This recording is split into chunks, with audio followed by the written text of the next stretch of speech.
चाकू से मार दम के नाम हुआ, टाका दीवा के हम जी जाई, गोली से मार देबो, ऑपरेशन करवा के निकाल ले, लेकिन हम मरब कौन चीज से? अरे काहे के मुआवेलू। और शानदार 1000 रुपया दे करके आदमी और भैया ने बताया, उपेंद्र भैया, कि जिनके हजारों लोग अपने को आइडियल मान करके और सोते जागते ये सोचते हैं कि खाली दर्शन हो जाओ, हमने के कितना सौभाग्यशाली बने जा कि हमार गुरुजी, हमने के कहने कि हमार गुरुजी हो, हमार गुरुजी, ये अपनत्व बा। उपेंद्र भैया कह देला, हमरे मुद्रिका भैया कह देला कि हमार गुरुजी, ये कहीं ना कहीं परमात्मा द्वारा हमने के पूर्व जन्म के फल बा कि हमने के आप जैसन गुरुजी मिलल बानी, और हम अपने आप के धन्य समझिला। आदरणीय हमरे गुरुजी श्री विजय लाल यादव गुरुजी, बिरहा सम्राट और फिल्म अभिनेता। बाबा से तो हम कुछ मंगनी ना, लेकिन इहे मांगतनी कि हे बाबा, अगर अगला मेरी प्रोग्राम हमारे जा होखे न होखे, लेकिन गुरुजी आवा तो एमपी बन के आवा। समर्थन बान आप लोगन के कि अगला मेरे गुरुजी के जा प्रोग्राम होखे तो सांसद बन के लाल बत्ती लहराते आवे। और बाबा से ये हम मांगल चाहत नहीं। कैसे? दोनों भैया लोगन, मोबाइल, अरे काहे के मुआवे,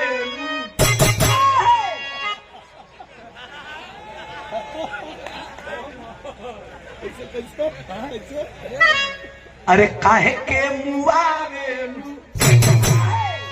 हमें कुल बंद कर दिल बानी। अब निर्देश, दिशा निर्देश अध्यक्ष जी का आइल बा कि ई सब खत्म, अभी कुल बंद कर दिल बानी, अब खाली बहुत तनी मानी शुरू कैले बानी। अरे कि काहे के मुआवेलू, अरे काहे के मुआवेलू, हरे नजरिया के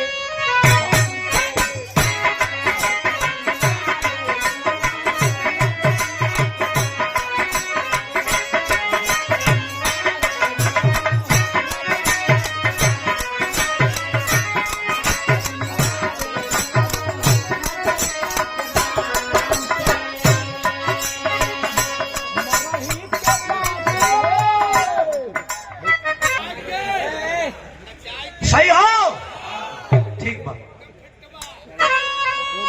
आवा, अरे कि काहे के मुआवेलू,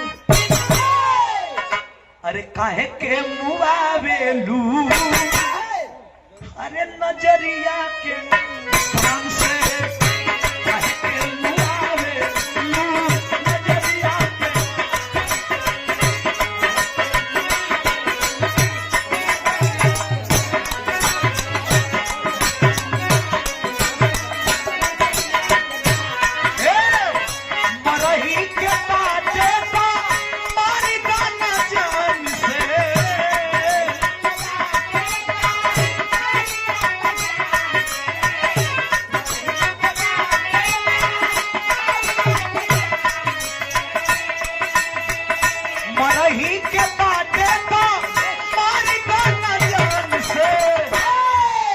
अरे काहे के मुआवेलू, अरे काहे के मुआवेलू, अरे नजरिया के कान से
में मिलाई देलू बाबूजी के पगड़ी।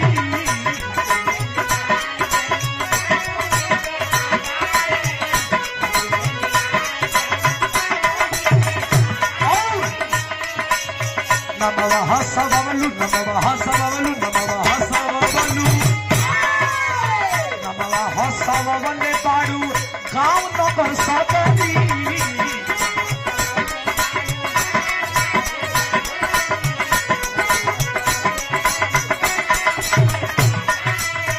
लागता की लाज शरम लागता की लाज शरम पी गईलू भोर के ओढ़निया